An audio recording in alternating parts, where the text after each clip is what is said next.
আসসালামু আলাইকুম। আমার সামনে দুইটা 12 মাসি পিঙ্ক কাঁঠালের চারা দেখতে পাচ্ছেন।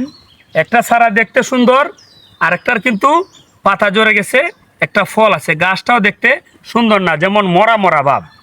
আজকের ভিডিওটা যে কারণে করা, অনেকেই আমার কাছে ইনবক্সে ফোন দিয়া জানতে চান যে ফল সহ গাছ হবে কিনা।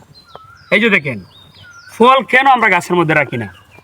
এই এই গাছটা আর এই গাছটা দুটোটা গাছ কিন্তু একসাথে জিও ব্যাগে বসানো।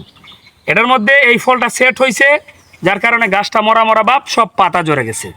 আর এর মধ্যে যেটা মুচি আসছিল, এটা আমরা ভেঙে দিছি, এজন্য গাছের গ্রোথটা ভালো। তো এখানে মানুষের অনেকেরই বিশ্বাস আস্তে আস্তে উঠে যাচ্ছে আমাদের মতো নার্সারিওয়ালাদের কারণে। একটা বলে আরেকটা দিয়ে দেয়, অনেকেই ফল দেখে গাছ নিতে চায়।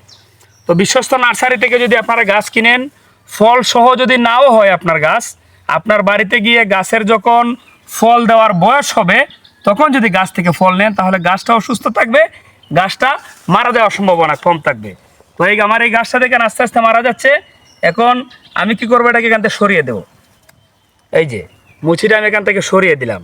যদি আমি এটাকে সরিয়ে না দিই, তাহলে আমার এই গাছটাকে বাঁচানো সম্ভব হবে না। এখন গাছের গোড়ায় পর্যাপ্ত খাবার দিলে আবার গাছটা নতুন যৌবন ফিরে পাবে। 1 বছর পরের থেকে যদি ফল নেওয়া হয়, তখন আর গাছের কোনো সমস্যা হবে না। আশা করি সবাই বুঝতে পারছেন। ভালো থাকবেন।